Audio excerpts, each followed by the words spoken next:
အားလုံးပဲမင်္ဂလာပါရှင်ကျမရဲ့ခင်တနာ YouTube channel page ကနေပြန်လည်ကြိုဆိုလိုက်ပါတယ်ဒီတစ်ပတ်ကတော့ပြီးခဲ့တဲ့အပိုင်းရဲ့အဆက်ပေါ့နော်ဘာကြောင့်ယတစာပေရှိဖြစ်တယ်လဲဆိုတော့ခေါင်းစဉ်အောက်ကနေကျမပြောခဲ့တဲ့ယုတ်တိခွန်းဆက်များဆိုတဲ့အကြောင်းအရာလေးကိုဆက်မှာဖြစ်ပါတယ်အဲ့တော့ဒီယုတ်တိခွန်းဆက်များဆိုတဲ့ကျမကပြောတဲ့ကျမဖေရှိရကြားခဲ့ရတယ်ပေါ့နော်ဒီလိုဆက်ဆက်ပြီးတော့စင်ကျင်တွေးတတ်တဲ့ဆိုတဲ့အသည့်ကိုဒီကလေးပေါ့နော်ကျမကလေးအရွယ်မှာဒီလိုစင်ကျင်ပြီးတွေးရပါလားဆက်ဆက်ပြီးခွန်းဆက်တွေတွေးရပါလားဆိုတဲ့အသည့်ကနေခုနကကျမအရွယ်ရောက်လာတော့ဆရာကြီးအောင်တင်ရဲ့ကန့်ကူလက်လက်နဲ့အခြားဆောင်ပါများဆိုဆရာကြီးရဲ့အဲ့ထဲမှာစာသင်တာတွေမဟုတ်ဘဲနဲ့စိတ်ကိုသင်တာတွေပါဟောပေါ့နော်စိတ်ကိုသင်တဲ့အကြောင်းတွေပါဆရာကြီးကရေးထားတယ်ပေါ့နော်အဲ့တော့ဒီကန့်ကူလက်လက်ဖတ်ဖူးရတူဆိုသိမှာပါသူဆောင်ပါတွေကအများကြီးအဲ့ထဲကနေပြီးအဲ့ကျမဖတ်မိတဲ့ဟောပေါ့ပုံမြင်လေးတစ်ပုဒ်ပေါ့နော်ဆရာကြီးရေးထားတယ်အဲ့ပုံမြင်လေးတစ်ပုဒ်ကိုဖတ်မိတာအဲ့ပုံမြင်လေးကဟောပေါ့ကြားဘူးတဲ့လူတွေလည်းရှိမှာပါဟိုဆရာကြီးစာအုပ်ဖတ်ဖူးတဲ့လူတွေလည်းရှိမှာပါနော်ကျမဘာကြောင့်ဒီဟာရေးပြလဲဆိုတာကိုပြန်ပြောချင်လို့ပေါ့နော်အဲ့ထဲမှာဆရာကြီးကပြောထားတယ်ဆိုဟိုတုန်းကတဲ့ဒီယုတ်တိခွန်းဆက်အကြောင်းဆရာကြီးကပြောချင်တာဟောပေါ့တထေးတယောက်ရှိတယ်တဲ့ရွာတရားမှာအဲ့တထေးရာတဲ့ပတ်စံရန်ချမ်းသာကြွယ်ဝတယ်ပေါ့နော်သူတို့တထေးမှာရန်ကိုချော်မောလာပါတဲ့သမီးလေးတယောက်ရှိတယ်တဲ့ရှိတော့တထေးရကြတော့သူတို့မှာငွေကြီးချမ်းသာကြွယ်ဝတယ်ငွေကြီးဟာသူတို့အတွက်မလိုအပ်ဘူးပေါ့နော်ပြီးသူသမီးလေးကရုပ်ရည်ချော်မောလာပါတယ်အဲ့တော့သူကဒီသမီးလေးအတွက်အရွယ်ရောက်လာတဲ့အခါမှာတမလောင်းရှာခြင်းတယ်ပေါ့နော်အဲ့တမလောင်းကိုသူကဉာဏ်ပညာနဲ့ပြည့်စုံတဲ့လူငယ်ကိုပဲလိုချင်တယ်ဘာလို့လဲသူတို့မှာငွေကြီးဥစ္စာရှိရဲ့တစ်သက်လုံးစားမကုန်တာဖြစ်တဲ့အတွက်သူသမီးလေးကိုပညာဉာဏ်ပညာရှိတဲ့ရိုးသားလောင်းတဲ့ဟောပေါ့နော်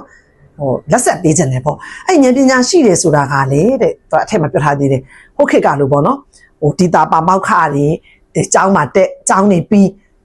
အာကုန်းစတွေကိုအာကုန်းဆောင်တိုင်းအဲ့လိုပေါ့နော်ဒီတာပါမောက်ခချင်းမြင့်နဲ့ဘာဘွဲညာဘွဲရတဲ့ပညာတက်ခြင်းမျိုးအဲ့လိုလူငယ်ကိုလိုချင်တာမဟုတ်ဘူးတဲ့ဉာဏ်ပညာနဲ့တွေးခေါ်ဆင်ခြင်နိုင်တဲ့ခေါ်ရကျမပြောယုတ်တိခွန်းဆက်ပေါ့နော်အဲ့လိုတွေးနိုင်တဲ့ကြိုးကြောင်ဆက်ဆက်တွေးနိုင်တဲ့ပညာရှိကိုလိုချင်တာတဲ့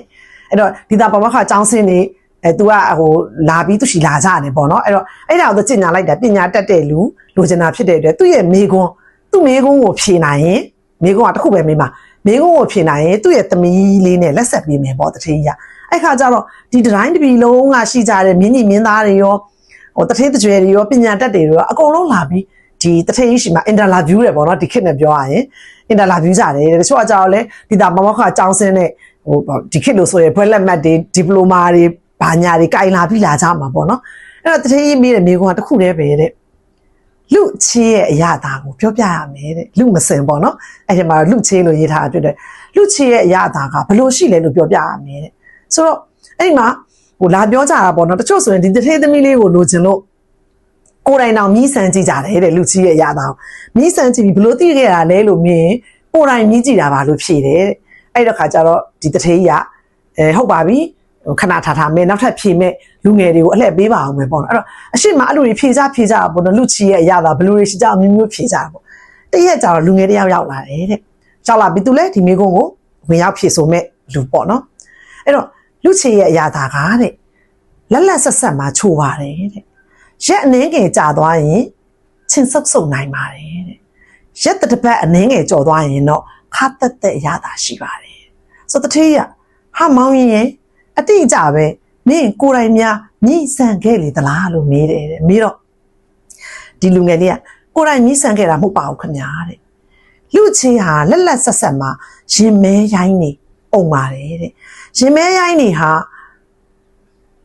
တရက်သီးအမှဲ့တွေကိုအုံတယ်လို့ပါပဲတဲ့ဒီအတွက်ရင်မဲရိုင်းနေဟာအချိုကြိုက်ပါတယ်တဲ့ဒါကြောင့်လူချေးရတာဟာလက်လက်ဆက်ဆက်မှာချိုတယ်လို့တစ်ထစ်ကြမှတ်ယူလို့ရပါတယ်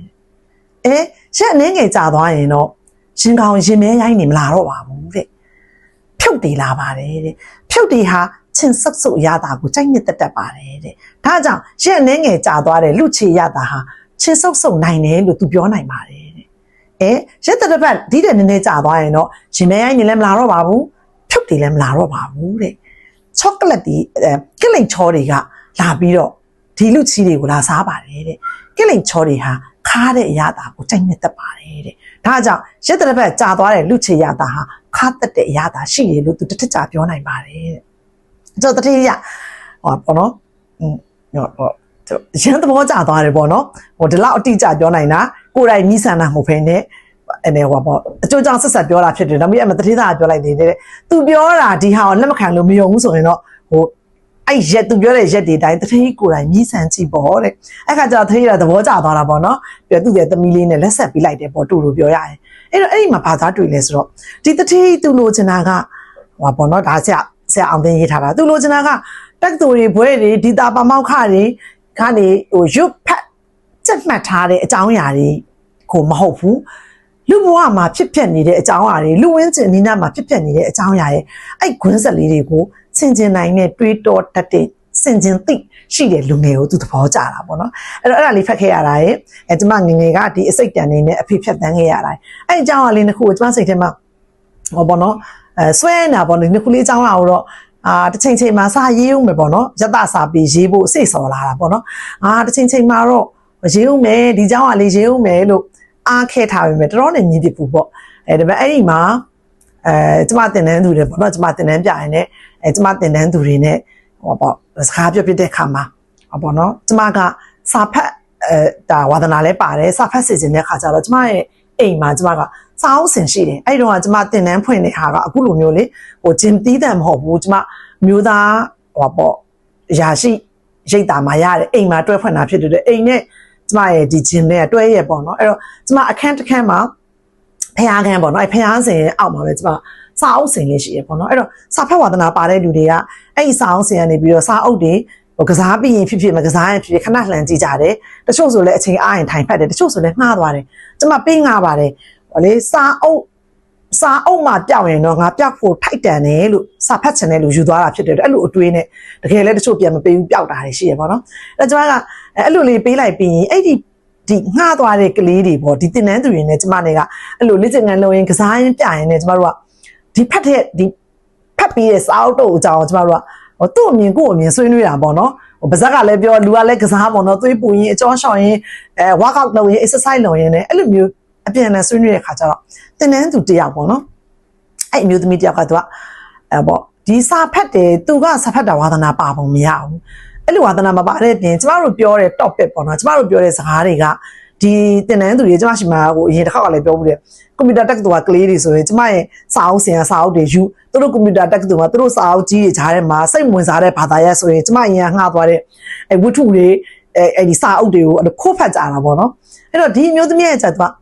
့သူနဲ့လည်းကျမစကားပြောပါတယ်ဒါပေမဲ့သူနဲ့ကျမနဲ့ပြောစရာ topic ကဟိုဒီနေ့ဘာဟင်းချက်လဲဟိုဘာလုပ်လဲဟိုကလေးတွေဘယ်ရွယ်လဲကြောင်းသွားပြီဆိုတော့ဟိုအရင်မကျေပြန့်ဘူးပေါ့ကျမကလည်းဟိုသူနဲ့ကြအဲ့လောက်စကားအများကြီးမပြောဖြစ်ဖ ೇನೆ ခုနကဟိုကလေးတွေနဲ့ကြတော့အမတီလ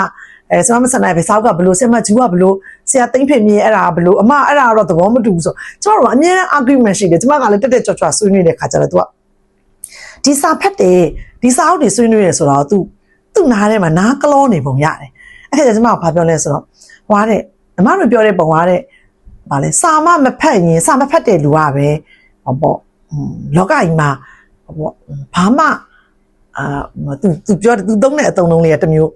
းလောကကြီးမှာဘာမှပေါ့နော်အသုံးမဝင်တော့တဲ့လူလိုမျိုးတဲ့ဆိုတော့အသုံးဝင်တော့ဘူးတော့မပြောပါဘူးဒါပေမဲ့စာဖတ်တဲ့အခါကျတော့ကျမတို့နေ့စဉ်ဖြတ်တန်းတဲ့ဟာအဲ့တော့ကျမလည်းသူကငယ်တယ်အမတို့နေ့စဉ်ဖြတ်တန်းတဲ့ဘဝမှာတက်တာတာဘောလို့ဟိုစာဖတ်တဲ့သူမှတော်တယ်တက်တယ်လိမ္မာတယ်ဘုဒ္ဓတကြွယ်တယ်လို့မပြောလို့ဘူးဒါပေမဲ့ဘုဒ္ဓတကြွယ်တဲ့လူစဉ်းစားဆင်ခြင်တဲ့ဉာဏ်နဲ့စောက်ဖြတ်တတ်တဲ့သူမှန်သမျှစာဖတ်ကြတယ်လို့ဒီလိုပဲနိုင်ငံတကာနိုင်ငံမှာလည်းနိုင်ငံခေါင်းဆောင်တွေကစာဖတ်ကြတယ်လို့အဲ့တော့စာဖတ်တဲ့သူတိုင်းကနိုင်ငံခေါင်းဆောင်တော့မဖြစ်ဘူးဒါပေမဲ့နိုင်ငံခေါင်းဆောင်ဖြစ်တဲ့သူတော်တော်များများကစာဖတ်ခဲ့ကြပါတယ်လို့စာဖတ်ခဲ့ကြတာများပါတယ်လို့အထူးသဖြင့်တမာတမတ်ဟောဘောနော်ဓမ္မကြအုတ်ချုပ်တတ်တဲ့အုတ်ချုပ်သူတွေဟာစာဖတ်ကြတယ်လို့အဲ့တော့စာဆိုတာအမတို့ဘဝနဲ့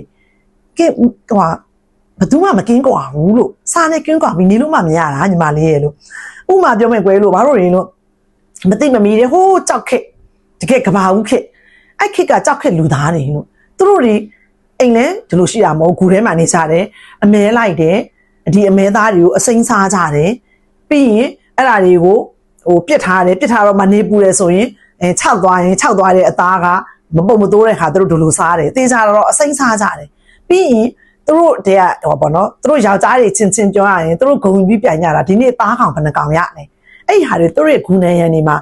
ရောမအခရာဆိုတာကကျမတို့သိတာအဲ့ရစတာပေါ့နော်တုတ်တစ်ခေါင်ရရင်တုတ်တစ်ချောင်းချစ်တယ်နောက်တစ်ခေါင်ရရင်နောက်တစ်ချောင်းချစ်တယ်အဲ့လိုတစ်ချောင်းချစ်တယ်၄ချောင်းချစ်ပြီးရင်ကန့်လန့်ဖြတ်လာရင်၅ခေါင်ပေါ့နော်အဲ့ဒါတွေကလည်းစာပဲလေလို့သူတို့ကြောက်ကူတွေဂုဏ်ရံနေမှာရေးခဲ့တဲ့စာတွေပဲအဲ့တော့ဘာဖြစ်လဲနောက်ကျတော့တဖြည်းဖြည်းနဲ့သူတို့မီးကိုတွေးရှိတယ်အဲ့ဒါဆိုမီးပုံလေးတွေသူတို့ဆွဲတယ်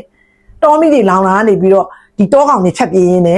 ဒီကျမတို့ငငယ်ကတင်ရတယ်လေဂူရီဆိုတာမတို့ငငယ်ကတင်ရတယ်ပြီးအဲ့ဂူရီကဒီတောပီလောင်တဲ့ဝက်လေးကိုသွားပြီးထိုးကြည့်တဲ့ခါကျတော့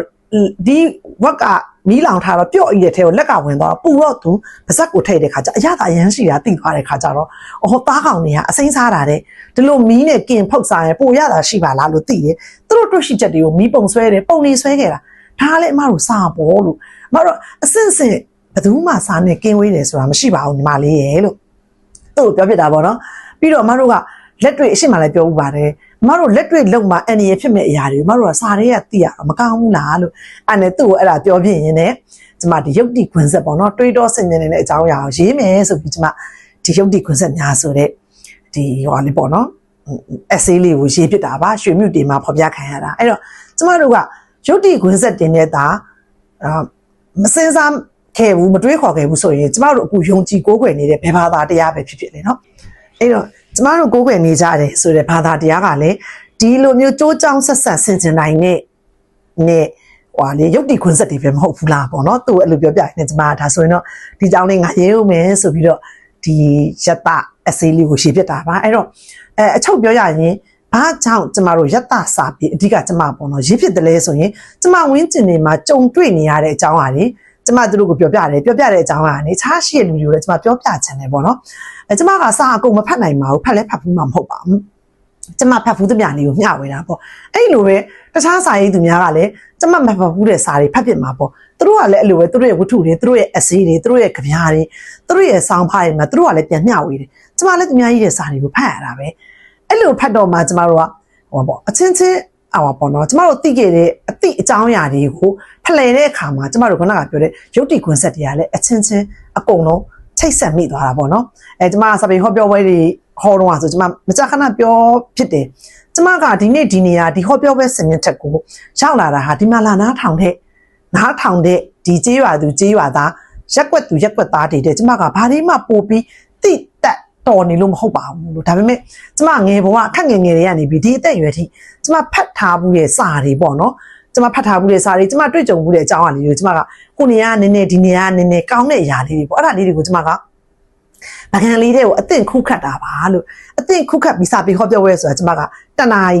15ပေါ့အဲ့လောက်အချိန်လေးကျမလာခေါ့နာပါလို့အဲ့တော့ကျမကအချိန်လေးနှစ်တွေလတွေအများကြီးကျမပေးပြီးဖတ်ခဲ့တဲ့စာတွေကိုကျမအနှစ်ချုပ်တေးသေးလေးအသင့်ခုခတ်ပြီးတော့ခဏခွန်ကြွေးတာဟာစာပေဟောပြောပွဲဟောခြင်းပါပဲလို့ကျမဟောပြောပွဲစင်မြင့်ထမှာတော့ပြောခဲ့ပူပါတယ်အဲ့လိုပါပဲအခုလည်းယတစာပေဘာကြောင့်ရေးဖြစ်တယ်လဲဆိုရင်ဒါကြောင့်ရေးဖြစ်တယ်လို့ပြောရမှာဖြစ်ပါတယ်ဒီတစ်ပတ်တော့ဒီလောက်ပါပဲနောက်ပတ်ဒီမှာဘာကြောင့်ရပြောမလဲဆိုတာစောင့်မျှော်ရင်းနဲ့ကျမရဲ့ YouTube channel လေးကို like and share and subscribe လုပ်ပေးခြင်းဖြင့်အားပေးချပါအောင်အားလုံးကိုကျေးဇူးတင်ပါတယ်